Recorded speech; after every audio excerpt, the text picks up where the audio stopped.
시청자 여러분 안녕하십니까? 5월 3일 금요일 뉴스타트 1부 시작합니다. 먼저 주요 뉴스입니다. 최상병 사망 사건 수사 외압 의혹 특별검사법이 여당의 반발 속에 민주당 주도로 국회 본회의를 통과했습니다. 대통령실은 민주당이 의사 일정까지 바꿔가며 최상병 특검법을 강행 처리한 것에 강한 유감을 표하면서 거부권 행사를 시사했습니다. 이태원 참사 특별법이 참사 발생 이후 551일 만에 여야 합의로 국회 본회의를 통과했습니다. 유족들은 끝이 아닌 시작이라며 특별조사위원회가 제대로 꾸려져 참사 원인 규명까지 이어져야 한다고 강조했습니다. OECD가 올해 우리 경제 성장률 전망치를 2.6%로 높였습니다. 물가도 점차 안정될 것이라며 내년에는 목표 수준인 2%까지 낮아질 것으로 전망했습니다. 내년도 의대 정원이 당초 정부의 목표인 2,000명보다 적은 1,500명 안팎이 될 전망입니다. 임현택 의사협회 신임 회장은 정부의 의대 증원 정책에 대한 강도 높은 비판을 이어갔습니다. 우리 제외 공관원들을 대상으로 한 북한의 테러 준비 징후가 포착돼 정부가 5개 제외 공관들의 테러 경보를 2단계 높였습니다. 서울의 한 양복점에서 소비자가 주문한 원단보다 저렴한 천으로 옷이 만들어졌다는 고발장이 접수돼 경찰이 수사에 나섰습니다. 양복점이 환불에 나선 가운데 업체 측이 밝힌 피해 규모가 3천여만 원에 이릅니다. 해병대원 최상병 사망 사건 수사 외압 의혹을 규명하기 위한 특검 법안이 더불어민주당 등 야당이 주도한 표결로 국회를 통과했습니다. 어제 열린 국회 본회의에서 최상병 특검 법안은 표결에 참여한 의원 168명 전원이 찬성해 가결됐습니다. 대통령실은 유감의 뜻을 표하면서 안타까운 죽음을 이용한 나쁜 정치라고 말했습니다. 대한민국을 혼란에 빠뜨릴 우려가 큰 만큼 앞으로 엄중하게 대응하겠다고 강조했습니다. 정진석 대통령실 비서실장의 브리핑 직접 들어보시죠. 최상병 특검법을 의사 일정까지 바꿔가며 일방 강행 처리한 것은 대단히 유감입니다. 민주당의 특검법 강행 처리는 최상병의 안타까운 죽음을 이용해서 정치적인 목적으로 악용하려는 나쁜 정치입니다. 일방 처리된 특검법이 대한민국을 혼란에 빠뜨리는 사례로 남을 것이란 우려가 큰 만큼 대통령실은 향후 엄중하게 대응할 것입니다. 여야가 합의한 이태원 참사 진상규명을 위한 특별법이 국회 본회의를 통과했습니다. 국회는 본회의를 열고 재석 259명 가운데 찬성 256명, 반대 0명, 기권 3명으로 이태원 참사 특별법을 가결했습니다. 지난 29일 윤 대통령과 이재명 대표 회담 이후 협상의 물꼬가 트였고 여야는 어제 수정안에 합의했습니다. 1분기 우리 경제 성장률이 1.3%로 깜짝 수치가 나온 가운데 경제협력개발기구 OECD가 올해 한국 경제 성장률 전망치를 2.6%로 대폭 상향 조정했습니다. OECD는 어제 발표된 경제 전망 보고서에서 올해 우리나라 경제 성장률 전망치를 2.2%에서 2.6%로 석 달 만에 0.4%포인트 상향 조정했습니다. 물가도 점차 안정될 것이라며 물가 상승률 전망치를 올해 2.6%로 0.1%포인트 내리고 내년에는 목표 수준인 2%까지 낮아질 것으로 전망했습니다. 내년도 의대 정원 증원 규모인 2,000명 가운데 각 의과대학이 신청한 인원은 1,469명인 것으로 집계됐습니다. 교육부가 어제 발표한 2025학년도 대입 전형 시행계획 의과대학 모집 인원 제출 현황을 보면 전국 의과대학 40곳 가운데 39곳의 내년도 의대 정원은 올해보다 1,469명 늘어난 4,487명입니다. 여기에 차의과대학 의학전문대학원의 증원 규모가 확정되면 최소 1,489명에서 최대 1,509명까지 늘어나게 됩니다. 임현택 신임 대한의사협회장이 의대 정원 증원 등 불합리한 정책들을 하나하나 뜯어고치겠다며 힘을 모아달라고 강조했습니다. 임 회장은 어제 취임사를 통해 정부는 의료계가 4분 오열돼 패배하길 바랄 것이라며 이같이 밝혔는데요. 직접 들어보시죠. 최근 국립의대들이 정원을 자율적으로 조정토록 한 것은 2,000명이라는 숫자가 아무런 근거조차 없음을 정부 스스로 자인한 것이나 다를 바 없습니다. 우리 대한의사협회는 과학적인 근거 제시를 통해 정부가 진행하고 있는 정책이 얼마나 잘못되었고 나아가 한심한 정책인지 깨닫도록 하겠습니다. 해병대원 순직 사건 수사 외압 의혹을 규명하기 위한 특검법이 야당 주도로 국회 본회의를 통과했습니다. 네, 국민의힘은 협치 파괴, 입법 폭주라며 윤석열 대통령에게 거부권 행사를 건의하겠다고 반발했습니다. 나혜인 기자입니다. 지난해 9월 민주당 의원들이 발의한 최상병 특검법이 8달 만에 국회 본회의 문턱을 넘었습니다. 회의 직전까지 여야 합의를 주문했던 김진표 국회의장이 법안을 표결에 붙여달라는 야당의 요구를 결국 수용한 겁니다. 신속 처리 제도를 도입한 취지에 비추어 볼 때 이 안건은 21대 국회 임기 내에 어떠한 절차를 거치든지 마무리가 돼야 되기 때문에 상정된 특검법은 투표에 참여한 의원 168명 전원 찬성으로 가결됐습니다. 여당 의원들은 표결 자체에 반발해 회의장을 떠났고 초선 김웅 의원만이 유일하게 찬성표를 던졌습니다. 특검법은 지난해 여름 수해 현장에서 숨진 해병 순직 사건의 진상과 수사 과정에서 불거진 대통령실과 군의 외압 의혹을 특별검사의 전담 수사로 밝히자는 내용이 핵심입니다. 지난해 10월 야권 공조로 신속 처리 안건으로 지정돼 숙려기간 6개월을 거쳐 본회의에 자동 부의됐습니다. 최 해병 사망 사건을 둘러싼 외압의 증거들이 온천하에 드러나고 있습니다. 사건의 진실을 밝히라는 것은 이번 총선 민심이기도 합니다. 국민의힘은 야당과 국회의장을 싸잡아 비난했습니다. 사전 통보도 없이 협치의 희망을 깨고 입법 폭주에 가담했다며 남은 21대 국회 모든 의사 일정에 협조할 수 없다고 선언했습니다. 윤석열 대통령에게 거부권 행사를 건의하겠다는 뜻도 분명히 했습니다. 이 수사기관의 수사를 진행 중에 있음에도 불구하고 정치적 목적으로 입법 폭주하고 일방 처리한 것에 대해서 다시 한번 온 국민과 함께 규탄합니다. 야당은 윤 대통령이 거부권을 행사할 경우 이번 달 말 21대 국회 마지막 본회의를 열어 재표결 절차까지 밟는다는 계획입니다. 거부권 정국이 반복되면 국민 저항에 직면할 거라고 경고했지만 이태원 특별법 합의로 모처럼 조성된 협치 분위기가 냉각되는 건 불가피해 보입니다. YTN 나인입니다. 야당의 최상병 특검법 강행 처리에 앞서 여야는 이태원 참사 특별법을 합의대로 처리했습니다. 윤석열 대통령이 거부권을 행사한 법안 가운데 여야 합의로 본회의를 통과한 첫 사례가 됐습니다. 김나연 기자가 보도합니다. 이태원 참사 진상 규명을 위한 특별법이 국회 문턱을 넘었습니다. 반대표는 한 표도 나오지 않았습니다. 재석 259인 중 찬성 256인 기권 3인으로서 12구 이태원 참사 피해자 권리 보장과 진상 규명 및 재발 방지를 위한 특별법안은 가결되었음을 선포합니다. 여야는 본회의 하루 전 최대 쟁점이었던 특별조사위원회 구성과 조사 권한 부분에서 합의점을 찾았습니다. 여당이 독소 조항으로 지적했던 특조위의 일부 직권 조사와 압수수색 영장 청구 의뢰권을 넣지 않기로 하는 대신 야당 주장대로 특조위 활동 기한은 유지하기로 하면서 여야가 한 발씩 물러선 겁니다. 또 위원장은 여야가 합의가 아닌 협의로 정하고 위원 8명은 여야 각 4명씩 추천하기로 의견을 모았습니다. 앞서 야당은 지난 1월 이태원 특별법을 본회의에서 단독 처리했지만 윤석열 대통령이 거부권을 행사하면서 다시 국회로 돌아왔습니다. 협상에 물꼬를 튼 건 지난달 윤 대통령과 민주당 이재명 대표의 회담이었습니다.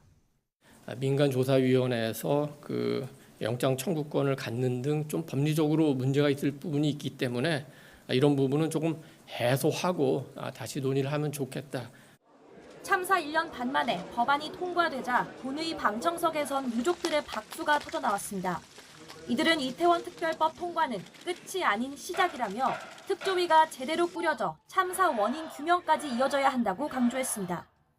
지금까지 걸어왔던 모든 아픔들을 다시 한 곳으로 모아서 이태원 참사가 왜 발생이 되었는지에 대한 진실을 규명할 수 있도록 최선을 다할 생각입니다.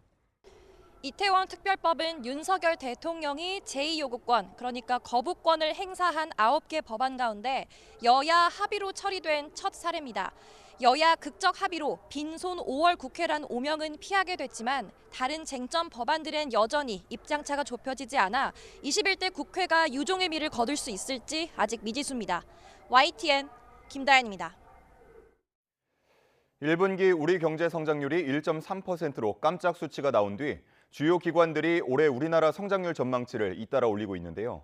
경제협력개발기구 OECD가 올해 한국 경제 성장률 전망치를 2.6%로 대폭 상향 조정했습니다. 하지만 넘어야 할 산이 적지 않습니다. 이승은 기자가 보도합니다. 경제협력개발기구 OECD는 한국 경제가 일시적 소강 국면에서 벗어나 성장세가 강화될 것이라고 밝혔습니다. 반도체 수요 회복에 따른 수출 호조세가 지속되는 가운데 내수도 하반기 이후 금리 인하와 함께 회복될 것으로 내다봤습니다. 그러면서 올해 한국 경제 성장률 전망치를 2.6%로 석 달 만에 0.4%포인트 상향 조정했습니다. 정부 전망치보다 0.4%포인트 높습니다. 물가도 점차 안정될 것이라며 올해 물가 상승률 전망치를 2.6%로 0.1%포인트 내리고 내년에는 목표 수준인 2%로 내다봤습니다. 2.6% 성장 전망은 1인당 국민소득 2만 달러가 넘는 G20 국가 가운데 미국과 함께 가장 높은 수치입니다. OECD는 우리나라 양대 수출국인 미국 성장률을 2.6%로 0.5%포인트나 올렸고 중국도 4.9%로 0.2%포인트 올렸습니다. 하지만 OECD가 전망한 하반기 내수 회복을 위해서는 물가와 금리 하락이 관건입니다. 유가가 언제 다시 급등할지 모르는 상황이고 농산물 가격이 잘 떨어지지 않고 있는 데다 외식비는 줄줄이 오르고 공공요금도 잇따라 오를 전망입니다. 미국 금리 인하 시기도 점점 밀리고 있는 데다 수출도 반도체 쏠림과 전기차 수요 둔화, 높아지는 무역 장벽 해소가 숙제입니다. 범부처가 유기적으로 참여하는 국가적인 지원 체계를 가동함으로써 민생 물가를 안정시키는 가운데 핵심 주력 산업의 지속적인 성장을 담보하도록 철저히 뒷받침하겠습니다. OECD는 내년 세계 경제 회복세가 올해보다 더 커질 것이라면서도 한국 경제 성장세는 올해보다 못한 2.2%로 내다보고 빠른 고령화에 대응하기 위한 구조 개혁을 공고했습니다. YTN 이승은입니다. 대통령실은 이 같은 성장세를 이끈 핵심 산업의 성장을 위해 민생물가 TF와 국가전략산업 TF를 구성하기로 했습니다. 관련한 대통령실 브리핑 들어보겠습니다. 국민 경제에 파급 효과가 큰 국가전략산업 대응이 정부 내 또는 정부와 지자체 간 칸막이로 인해 제대로 이루어지지 않는다면 핵심 산업의 국가 총력전에서 결코 승리하기 어려울 것입니다. 국가 전략산업 TF를 구성하여 우리 핵심 산업을 총력 지원해 나갈 계획입니다. 정부는 계속해서 2%대로 물가가 안정적으로 유지돼서 국민들께서 물가 안정을 실제 체감할 수 있을 때까지 긴장감을 놓치지 않고 물가 대응에 총력을 다하겠습니다. 이에 따라 물가 대응에 있어서도 경제, 사회부처의 벽을 허물고 범부처, 민생물가 TF를 구성하여 운영할 예정입니다. 우리 공관원을 겨냥한 북한의 테러 준비 징후가 입수돼 정부가 주 베트남 대사관 등 5개 제외 공간 대상 테러 경보를 2단계 상향 조정했습니다. 국정원은 북한 엘리트층의 이탈이 속출하는 현상을 테러 시도 배경으로 보고 있는데 북한 내부 통제에도 허점이 드러났다는 분석입니다. 조수연 기자가 보도합니다. 정부가 5개 제외 공간을 대상으로 테러 경보를 관심에서 경계로 2단계 상향 조정했습니다. 대상 제외 공간은 주 베트남, 캄보디아, 라오스 대사관, 주 선양, 블라디보스토크 총영사관입니다. 최근 정보당국이 우리 공관원에 대한 북한의 위해 시도 첩보를 입수한 데 따른 조치입니다. 국정원은 북한이 중국과 동남아, 중동 등지에서 우리 공관원이나 국민 대상으로 테러를 준비 중인 징후를 다수 입수했다고 밝혔습니다. 북한은 요원들을 파견해 한국 공관 감시를 확대하고 테러 목표물로 삼을 우리 국민을 물색하는 등 구체적인 활동을 전개한 것으로 파악됐습니다. 국정원은 북한 체제의 회의를 느낀 엘리트층의 탈북 증가를 테러 시도 배경으로 분석했습니다. 해외 파견 북한인들을 감시하는 특수기관원들이 이탈 사고 책임을 회피하기 위해 외부 소행으로 김정은 위원장에게 허위 보고하고 우리 공관원 대상 보복을 기도하는 것이라는 판단입니다. 특히 김정은이 철저하게 통제를 해야 되는 그런 층조차도 김정은의 통제를 뭔가 기만하고자 하는 그런 모습들이 보이고 있다라는 것은 전반적인 북한에 처하고 있는 여러 가지 어려움의 일환으로 봐도 된다라고 판단은 됩니다. 국정원은 북한의 테러 위협 징후가 포착된 국가들뿐 아니라 그 밖의 지역에서도 테러 가능성을 염두에 두고 정보 활동을 강화하고 있습니다. 외교부도 해외 테러 동향을 계속 예의주시하면서 우리 국민의 안전 확보를 위한 조치를 취해 나간다는 방침입니다. 테러 경보는 관심, 주의, 경계, 심각 등 4단계로 구분되며 이 가운데 이번에 발령된 경계는 테러 발생 가능성이 농후한 상태에 해당됩니다. YTN 조수연입니다. 총선을 열흘가량 앞두고 북한 쪽에서 날아온 정체불명의 비행체가 서해 NLL을 넘어오다가 우리 군에 격추된 사실이 뒤늦게 확인됐습니다. 군 소식통에 따르면 지난 3월 말 백령도 해병 6여단의 방공 레이더에 서해 NLL 북쪽 상공에 떠있는 괴 비행체가 포착됐습니다. 군은 자주대공포로 경고 사격에 나섰는데 비행체가 결국 NLL을 넘자 KA-1 경공격기를 급파해 기총사격으로 요격했습니다. 북한 조선중앙통신은 지난달 30일부터 어제까지 평양 4.25 문화회관에서 전국 분주소장 회의가 열렸다고 보도했습니다. 북한의 분주소는 우리의 파출소에 해당하는데 대외적으로는 치안 유지가 주된 임무지만 반체제 행위를 감시하거나 통제하는 임무를 맡고 있습니다.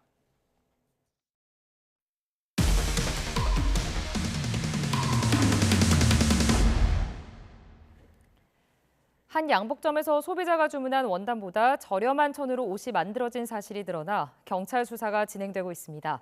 원단을 바꿔친 주체가 누군지를 놓고 양복점 측과 전 직원은 서로 다른 주장을 하고 있는데 소비자들은 환불 통보를 받기 전까진 피해 사실을 까맣게 몰랐습니다.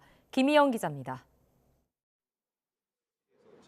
재작년 서울 한 양복점에서 예복을 맞춘 A씨는 지난달 황당한 전화를 받았습니다. 원래 주문한 영국산 원단보다 저렴한 천으로 양복이 만들어졌다는 내용이었습니다. 옷 살 때는 100여만 원을 환불받았지만 찜찜함은 계속 남습니다. 결혼식 때 특별한 날을 맞이하기 위해서 그쵸? 이제 좀 좋은 원단을 골라가지고 이제 이런 정장을 맞춘 건데 전 이미 결혼식을 다 치른 사람 입장에서는 이게 돌이킬 수 없는 거잖아요. 결혼 박람회에서 같은 양복점을 알게 된 다른 소비자도 1년 반 만에야 원단이 바뀌었다는 통보를 받고 100여만 원을 돌려받았습니다. 이처럼 해당 양복점에서 원단이 바뀌었다고 통보받은 소비자는 30여 명. 양복점이 밝힌 환불 규모만 3천여만 원입니다. 솔직히 일반 소비자들 같은 경우는 알 방법이 없죠. 그렇게 해서 대놓고 속이면은 솔직히 알 방법은 없죠. 이쪽에 전문가가 아닌 이상. 현재 양복점 대표는 사기 혐의로 고발돼 경찰 수사를 받고 있습니다. 고발은 양복점에서 일하다 그만둔 직원이 했는데 이 직원은 업주가 원단을 바꿨고 피해 소비자도 더 있을 거라고 주장합니다. 그러나 양복점 측의 입장은 정반대입니다. 원단 바꿔치기는 해당 직원이 퇴직 전에 몰래 벌인 일인데 횡령 혐의 등으로 고소한 데에 앙심을 품고 책임을 떠넘기려 한다고 주장하고 있습니다. 경찰은 환불을 해줬더라도 사기 혐의는 성립될 수 있다고 보고 정확한 사실관계와 추가 피해자가 있는지 등을 수사하고 있습니다. 더 큰 문제는 원단 바꿔치기를 주도한 게 누구든 소비자들은 통보를 받기 전까진 피해 사실을 까맣게 몰랐다는 점입니다. 그 전에 그냥 촉감만으로 원단을 선택한 거기 때문에 그 어느 정도 기간이 지났을 때는 그거를 정확하게 비교하기가 쉽지가 않거든요. 전문가들은 옷의 원단 정보가 반드시 적히도록 요청하거나 주문할 때 원단 견본을 확보했다가 완성되면 비교해보는 게 방법일 수 있다고 조언합니다. YTN 김희영입니다.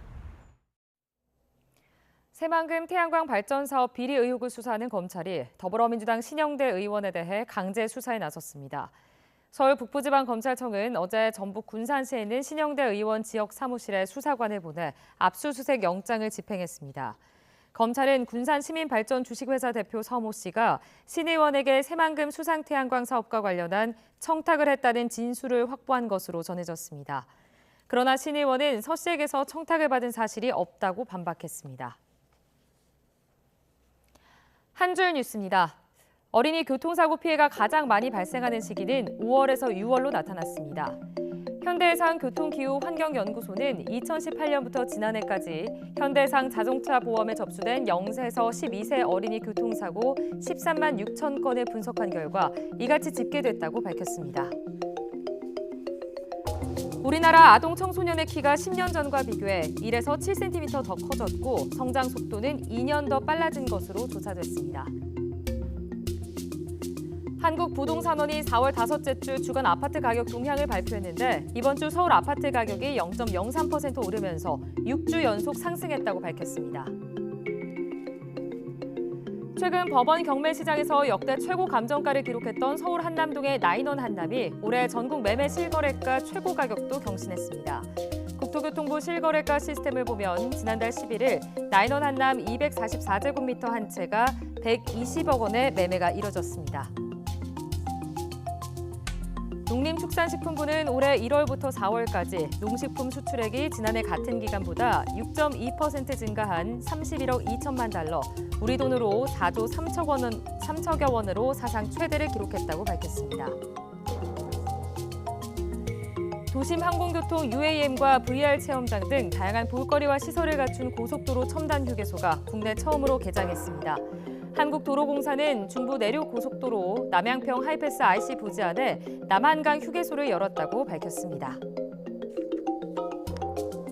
삼성전자가 다음 달 6일까지 인천공항에서 갤럭시 S24 시리즈 무료 대여 서비스를 진행합니다. 대여 서비스는 인천공항을 통해 출국하는 14세 이상 누구나 온라인 사전 신청을 통해 이용할 수 있고 선착순으로 운영됩니다. 지금까지 한 줄 뉴스였습니다. 함께 여행 간 동창생을 폭행해 식물인간으로 만든 20대가 징역 6년을 선고받았습니다. 네, 피해자 가족들은 형량이 적다며 울분을 터뜨렸습니다. 보도에 김민성 기자입니다. 한 남성이 여성을 바닥에 내팽개치고 그 위력에 옆에 있던 여성까지 쓰러집니다. 일어나지 못하는 상대를 향해 위협적으로 욕설도 합니다.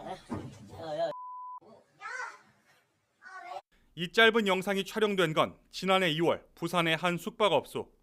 가해자 20살 원모 씨는 중상해 혐의로 재판에 넘겨졌습니다.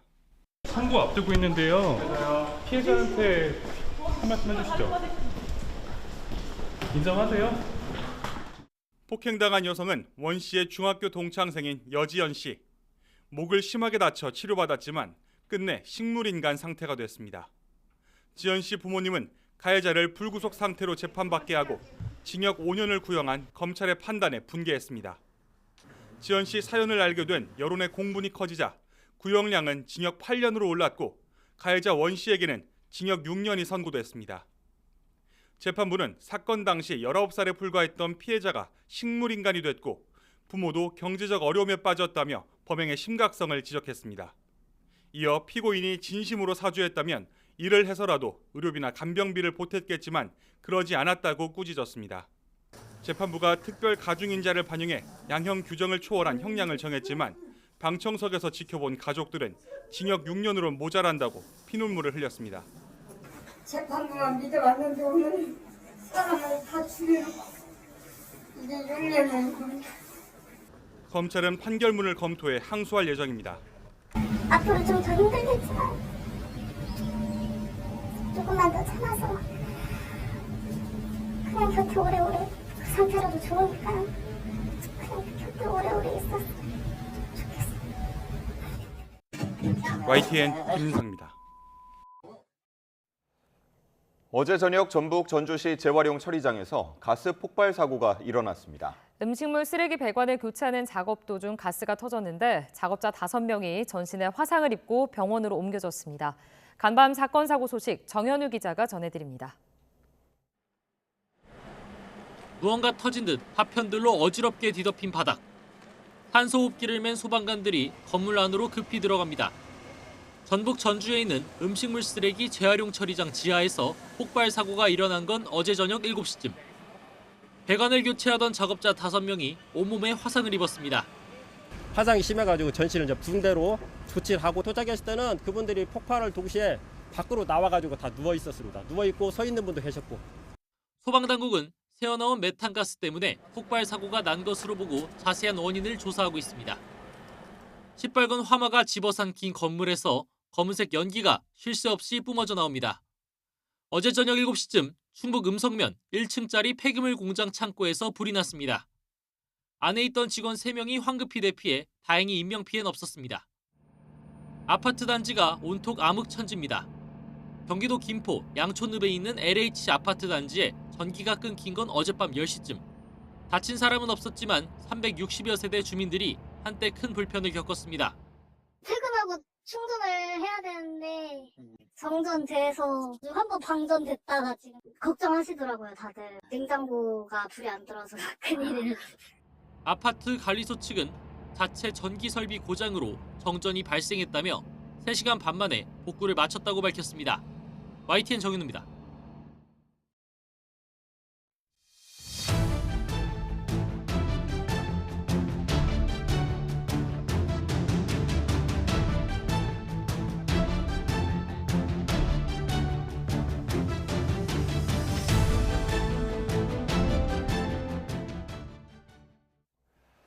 내년도 의대 정원은 정부가 애초 목표했던 2,000명보다는 적은 1,469명 늘어나는 것으로 집계됐습니다. 아직 모집 계획을 제출하지 않은 차의과대학 의전원까지 포함하면 최종 규모는 1,500명 안팎이 될 것으로 보입니다. 염혜원 기자입니다. 현재까지 대학들이 제출한 내년도 의대 신입생 증원 규모는 모두 1,469명입니다. 전국 40개 의과대학 가운데 대학원인 차의전원을 제외한 39개 학교가 모집 인원을 제출했습니다. 사립대학 대부분이 정부 방침대로 정원을 늘리겠다고 신청했습니다. 성균관대와 아주대, 울산대 등 5곳만 10명에서 20명 정도 증원 규모를 줄였습니다. 국립대 가운데 증원 대상이 아니었던 서울대를 제외하고 나머지 9개 교는 증원분의 60에서 85% 정도만 늘리겠다고 밝혔습니다. 향후 차의전원이 증원분 그대로 신입생을 뽑을 경우 내년 의대 신입생은 최대 1,509명 늘어나게 됩니다. 애초 정부 계획보다 500명 정도 적은 수치입니다. 정부는 2026년도 신입생 모집 때 2,000명 증원을 다시 추진하기로 했습니다. 다만 의료계에서 과학적인 근거를 가지고 협상한다면 변동 가능성은 있다고 설명했습니다. 의료계에서 과학적이고 합리적인 단일안을 가져온다면 2026 학년도 이후에 증원 규모도 논의 가능하다고 하였습니다. 의대 증원의 마지막 변수는 법원 결정입니다. 만약 의대 증원 추진을 멈춰달라는 가처분 소송이 받아들여질 경우 대학들은 다시 지난해 정원인 3,058명을 기준으로 내년도 신입생을 모집해야 합니다. YTN 염혜원입니다.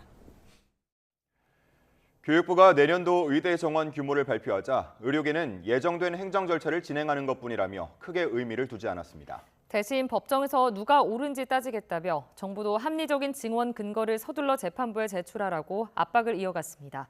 김주현 기자입니다. 교육부의 의대 증원 규모 발표에 대해 정원 확대를 막아달라며 소송을 냈던 의대생 측은 행정적인 절차에 따른 것일 뿐이라며 특별한 의미를 두지 않았습니다. 하지만 증원에 충분한 근거가 없다며 의대 시설 조사 결과 등 서울고법이 재판에서 요구한 자료를 서둘러 제출하라고 정부에 촉구했습니다. 의사들도 비슷한 분위기입니다. 이면택 신임 대한의사협회 회장은 YTN과의 통화에서 원점 재검토를 요구한 입장에서 변한 것이 없다며 정부와 협의 중인 것도 없다고 밝혔습니다.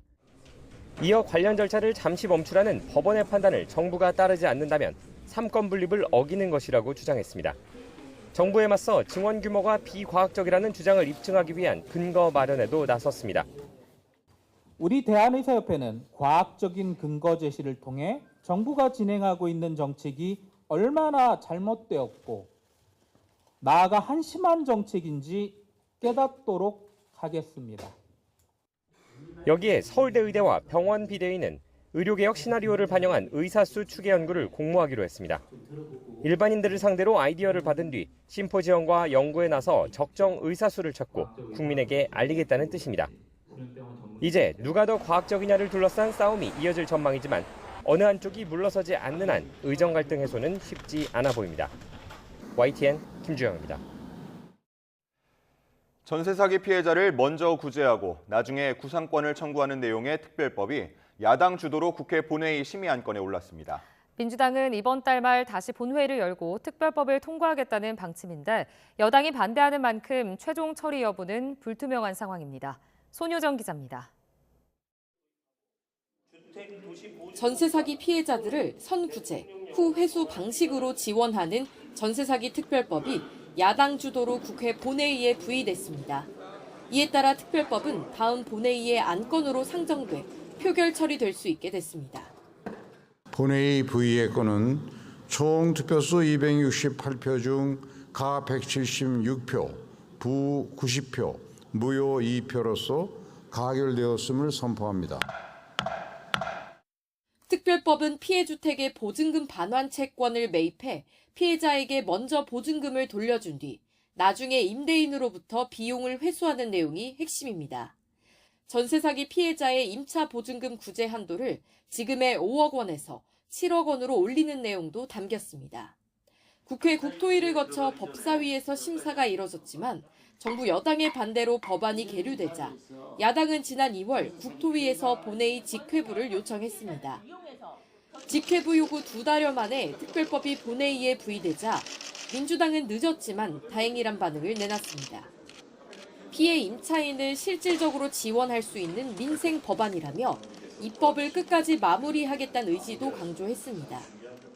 최종적으로 법으로 확정되고 또 법으로 확정된 이후에도 실제 현장에서 제대로 기능할 수 있도록 더불어민주당이 꼼꼼하게 체크하고 국민의힘은 민주당이 합의 없이 일방적으로 입법을 주도하고 있다고 반발했습니다. 전세 사기 피해 구제 취지에는 반대하지 않지만 다른 범죄 피해와의 형평성과 재정적 문제를 들며 특별법 부작용에 우려의 뜻을 나타냈습니다. 또 다른 문제를 유발시킬 수 있는 그런 내용이 포함되어 있고 종합적으로 판단해서 여야 간에 합의를 통해서 처리해야 될 법이지. 여야는 다음 본회의 개최와 안건을 놓고 물밑 접촉을 이어나갈 전망이지만 전세 사기 특별법을 둘러싼 양측의 의견을 좁히긴 쉽지 않아 최종 처리까진 난항이 예상됩니다. YTN 손효정입니다. 오늘의 주요 국회 일정입니다. 최근 국민의힘 비상대책위원장에 선임된 황우여 전 의원이 오늘 오전 10시 반 서울 여의도 당사에서 기자회견을 합니다. 비대위 구성과 차기 지도부 선출을 위한 전당대회 준비 등에 대한 입장을 밝힐 것으로 보입니다. 더불어민주당은 오전 10시 당선자 총회를 열어 새 원내대표를 뽑는 경선 투표를 진행합니다. 3선 친명계 박찬대 의원이 유일한 후보인데 과반 득표를 얻으면 원내대표로서 1년간 대여 협상 전략을 이끌게 됩니다. 조국 혁신당은 부산을 찾습니다. 오전 10시에 부산항 국제전시 컨벤션 센터에서 당선자 워크숍을, 오후 6시 반에는 부산일보사 대강당에서 부울경 총선 승리 보고대회를 합니다. 오는 19일 새 당대표 선출을 위한 전당대회를 앞둔 개혁신당은 오늘 오후 2시 후보자들의 첫 비전 발표회를 엽니다. 윤석열 대통령의 지지율이 27%를 기록했다는 여론조사 결과가 나왔습니다. 엠브레인 퍼블릭과 K-스텔 리서치, 코리아 리서치, 한국 리서치가 지난달 29일부터 3일 동안 만 18세 이상 남녀 1000명을 대상으로 진행한 전국 지표조사 MBS를 보면 윤 대통령 국정 운영에 대한 긍정평가는 27%, 부정평가는 64%로 나타났습니다. 긍정, 부정평가 모두 직전 조사인 2주 전과 같은 수준을 유지했습니다. 정당 지지도는 여당인 국민의힘이 31%로 직전 조사보다 1%포인트 하락했고 더불어민주당은 3%포인트 내린 29%를 기록했습니다. 조국혁신당이 12%로 뒤를 이었고 개혁신당 4%, 녹색정의당 2%, 새로운미래와 진보당이 1% 순으로 나타났습니다. 현재 물가 수준에 대해 물은 결과 부담된다고 응답한 비율이 91%를 기록했고 부담되지 않는 편이라는 응답은 7%에 불과했습니다. 최상병 특검법을 21대 국회 종료 전에 처리하는 데 대해서는 응답자 67%가 찬성한다고 답했고 19%는 반대한다고 답했습니다. 자세한 내용은 중앙선거 여론조사심의위원회나 전국지표조사 NBS 홈페이지를 참조하면 됩니다. 올해 11월 미국 대선을 준비하는 도널드 트럼프 전 대통령이 최근 또다시 우리나라를 향해 방위비 분담금을 더 내야 한다고 압박했습니다. 지난 재임 시절에는 5조 원을 요구했는데 이번 대선에서 승리한다면 과연 얼마나 올려달라고 할지에 관심이 쏠립니다. 이대건 기자가 보도합니다. 그가 이긴다면 미 대선 유력 후보인 트럼프 전 대통령이 등장하는 타임지 표지 제목입니다. 트럼프는 이번 인터뷰에서 주한미군 숫자를 틀리게 말했지만 예전 재임 시절과 다르지 않은 건 한국을 향한 방위비 분담금 인상 압박입니다. 왜 미국이 다른 누구를 방어해야 하느냐며 게다가 이건 굉장히 부유한 나라에 대한 얘기라고 말했습니다. 대선을 앞두고 아메리카 퍼스트, 미 최우선주의를 자극하려는 의도로 보입니다. 만약 대선에서 승리한다면 얼마를 요구할까? 트럼프는 재임 시절 여러 차례 한국을 매우 부자 나라로 규정했습니다. We don't want to be subsidizing rich countries at the disadvantage to us, so that makes me a little bit different. 특히 한미 간 제11차 방위비 분담 특별 협정이 시작되기 전인 2019년에 노골적이었습니다. 50억 달러, 우리 돈 5조 8천억 원가량을 요구한다는 보도가 쏟아져 나왔습니다. 이전 분담금 1조 389억 원과 비교해 5배 이상 올린 규모입니다. 몇 년 전 일이니 이번에 당선되면 더 큰 목돈을 요구할 수도 있습니다. 트럼프 전 대통령은 한미 간 확장 억제 강화 움직임에 부정적입니다. 분담금을 더 내지 않으면 주한미군을 철수시킬 수 있다는 논리를 앞세워 한국을 압박할 수 있다는 뜻입니다. 트럼프 2기가 출범한다면 지난해 4월 한미 정상회담 결과물인 워싱턴 선언의 의미도 회색할 것이란 전망이 나오는 이유이기도 합니다. YTN 이대훈입니다. 우리 정부는 미국 공화당 대선 후보인 도널드 트럼프 전 대통령이 또다시 주한미군 철수 가능성을 시사한 데 대해 한국에 대한 미국의 방위 공약은 확고하다고 강조했습니다. 외교부 임수석 대변인은 어제 정례 브리핑에서 관련 질문에 미국 의회에서도 현재 수준의 주한미군 주둔에 대한 초당적인 지지가 계속 확인되고 있다며 이같이 말했습니다. 이어 한미 양국은 앞으로도 굳건한 연합방위 태세를 유지하기 위해 긴밀한 협력을 계속해 나갈 것이라고 덧붙였습니다. 5월 3일 미리 보는 오늘입니다. 경기도 교육청이 학생 인권과 교권을 통합한 조례 제정을 추진합니다. 경기도 교육청은 학교 구성원의 권리와 책임에 관한 조례안을 오늘 입법 예고할 예정입니다. 이 조례안은 학생, 교직원, 보호자의 권리와 책임에 관해 규정하고 이와 관련해 기본 계획을 세우고 연수 실태조사 등을 진행하는 내용을 담고 있습니다. 글로벌 투자은행인 크레디트 스위스 CS가 불법 공매도 혐의로 500억 원대 과징금 부과를 통보받았습니다. 금융감독원은 최근 CS 싱가포르 법인과 한국 법인 등 두 곳에 과징금을 부과하겠다는 사전 통지서를 전달했습니다. 금감원은 오늘 이 같은 내용이 담긴 불법 공매도 전수조사 중간 결과를 발표합니다. 생후 2주 된 딸에게 졸피뎀 성분 수면제를 탄 분유를 먹인 뒤 내버려도 숨지게 한 남성의 항소심 선고가 오늘 내려집니다. 대전고등법원은 오늘 오전 아동학대 치사 등의 혐의로 재판에 넘겨진 40대 남성 A씨의 항소심 선고 공판을 진행합니다. 앞서 1심 재판부는 아기가 잘못될 것을 알면서도 신고하지 않아 죄질이 무겁다며 징역 8년을 선고했고 A씨와 검찰 모두 판결에 불복해 항소했습니다. 지금까지 미리 보는 오늘이었습니다.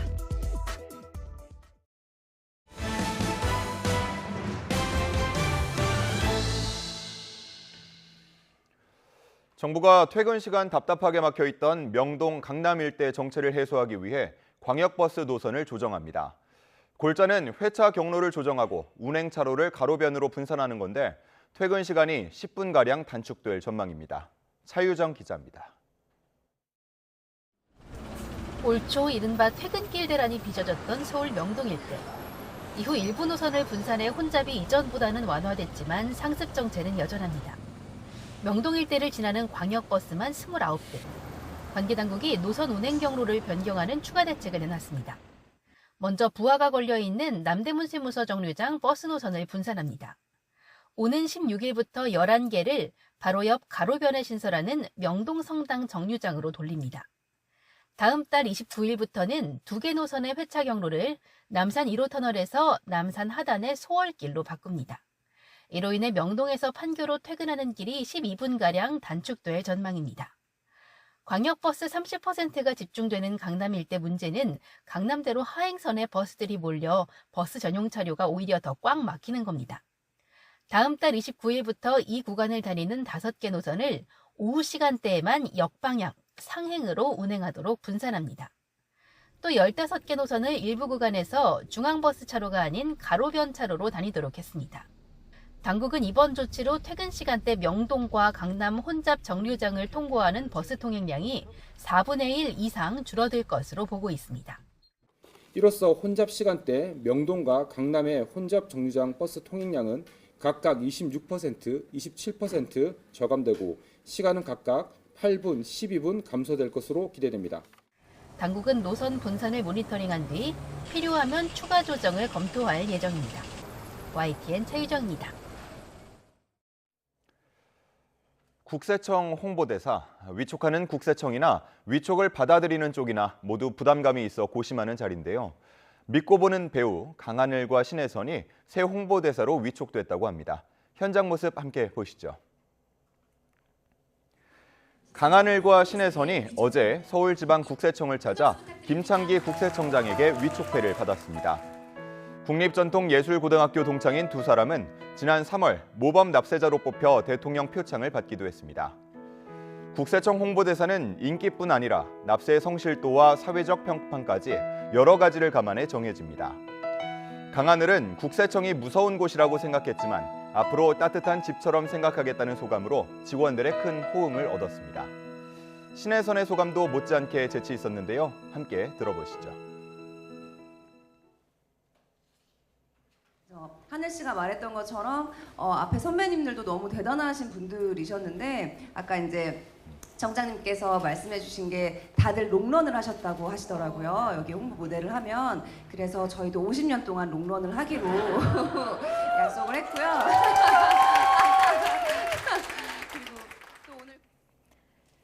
어린이날 연휴를 맞아 나들이 계획 세우는 분들 많으실 텐데요. 우리나라에서 우주로 향하는 관문인 전남 고흥 나로 우주센터에서는 우주 항공축제가 개막합니다. 특히 우주센터 발사장은 축제 기간에만 일반인에게 공개돼 관람객 발길이 이어질 것으로 보입니다. 나현우 기자입니다. 우리나라 최초 액체 추진 로켓과 나로호, 그리고 순수 우리 기술로 만든 누리호가 한자리에 모였습니다. 어른 몸집보다도 훨씬 큰 추진 엔진과 인공위성을 탑재하는 장비는 눈길을 사로잡기 충분합니다. 제 세대는 우주를 못 갈 수 있는데 우리 자식 세대는 우주 여행을 갈 수 있는 거에 대해서 확신을. 국내 유일 우주 축제인 고흥 우주 항공 축제가 나로 우주센터에서 개막합니다. 야외 축제장에서 펼쳐지는 우주 과학 체험은 무려 160여 종류에 이릅니다. 평소 진입로 길목부터 엄격하게 통제되는 나로우주센터 발사장이지만 이번 축제 기간만큼은 일반인에게 공개됩니다. 센터에서 차로 10분 거리인 고흥 나로도항 일대에서는 14년 만에 수산물 축제가 부활했습니다. 다도해상 국립공원 청정해역에서 잡히는 수산물을 즐길 수 있습니다. 그동안 침체했던 어촌 마을에도 모처럼 활력을 불어넣을 것으로 기대됩니다. 이번 축제로 인해 가지고 활력을 느끼고 좀 더 우리나라가 널리 알려질 수 있도록 그런 부분에 대해서 큰 기대감을 가지고 있습니다. 축제를 준비하는 전남 고흥구는 이번 우주 항공 축제에 10만 명 넘게 방문할 것으로 보고 있습니다. 누리호 3차 발사가 작년에 성공을 했는데 이것을 계기로 우리 대한민국의 세계 7대 우주 강국에 들어갔잖아요. 이거에 대한 자긍심을 갖도록 내용들을 이렇게 만들었습니다. 올해로 14번째를 맞은 고흥 우주항공축제는 어린이날 연휴 사흘 동안 열립니다. YTN 나연호입니다. 네, 올 시즌 프로야구 삼성의 상승세가 예사롭지 않습니다. 두산에 2연승을 거두면서 KBO 10개 구단 중 세 번째로 20승 고지를 밟았고 에이스 원태인은 다승 단독 선두에 나섰습니다. 프로야구 소식 양시찬 기자입니다. 원태인은 3회까지 한 명의 타자도 1루에 내보내지 않는 퍼펙트 피칭을 선보였습니다. 4회 첫 타자를 우전안타로 내보낸 뒤 본인이 송구 실책을 저질러 한 점 내준 게 유일한 실점이었습니다. 5회에도 볼넷 2개로 2사 만루 위기를 자초했지만 후속 타자를 땅볼로 유도하고 크게 포효했습니다. 6회까지 책임지면서 1실점. 시즌 5승을 거둔 원태인은 리그 다승 단독 선두로 올라섰고 평균 자책점도 1.79로 낮아져 2위로 올라섰습니다. 타격에서는 김영웅이 4타수 3안타 1타점으로 불방망이를 휘둘렀습니다. 더 잘하려고 욕심내지 않고 그냥 주어진 맡은 일에 좀 최선을 다하려고 하다 보니까 그게 좀 좋은 결과로 있는 것 같습니다. 롯데는 역전 석점포에 재역전 발판이 된 3루타까지 기록한 손호영의 활약에 힘입어 키움을 물리치고 5연패에서 탈출했습니다. LG는 창원에서 NC와 연장까지 가는 접전 끝에 홍창기의 결승 적시타로 승리했습니다. 올 시즌 8번째 선발로 나선 임창규는 탈삼진을 9개나 곁들이며 5이닝을 무실점으로 막아냈지만 이번에도 첫 승 달성에 실패했습니다. SSG는 추신수의 밀어내기 결승 타점으로 한화의 한 점 차 짜릿한 승리를 거뒀고 선두 기아는 실책을 5개나 저지르는 최악의 수비 조직력을 드러내며 KT에 대패했습니다. YTN 양시창입니다. 오늘도 전국이 대체로 맑은 가운데 내륙에는 때이른 여름 더위가 찾아오겠습니다. 네, 다가오는 어린이날 연휴에는 비가 내리는 궂은 날씨가 예상되는데요. 자세한 날씨 알아보겠습니다. 신미림 캐스터. 네, 기상센터입니다. 네, 주말을 하루 앞둔 금요일인데요. 오늘 아침도 제법 서늘하다고요? 네, 오늘 아침 출근길에도 옷차림에 신경 써주셔야겠습니다. 현재 내륙을 중심으로 10도 안팎의 기온을 보이며 대체로 서늘한데요. 아침과 달리 한낮에는 기온이 크게 오르겠고요. 일교차가 어제보다 더 극심하게 벌어지겠습니다. 자세한 지역별 기온 살펴보면 현재 서울 기온은 12.4도, 대전은 9.6도, 대구는 10.5도, 부산은 12도로 출발하고 있습니다. 오늘도 전국적으로 맑은 하늘이 함께하겠지만 아침까지 호남 내륙을 중심으로는 안개도 짙게 끼겠습니다. 교통안전에 각별히 주의하셔야겠습니다. 네, 한낮에는 기온이 얼마나 오르는 겁니까? 네, 계절의 시계가 2달가량을 앞서가며 7월에 해당하는 여름 날씨가 예상되는데요. 오늘 서울 낮 기온은 29도를 보이겠고요. 대전은 28도 선까지 크게 오르겠습니다. 강한 볕이 내리쬐며 자외선 지수도 매우 높게 치솟겠는데요. 외출 시에는 자외선 차단제를 꼼꼼히 덧발라주시는 게 좋겠습니다. 네, 내일부터 어린이날 황금 연휴가 시작되는데 연휴 날씨 어떻습니까?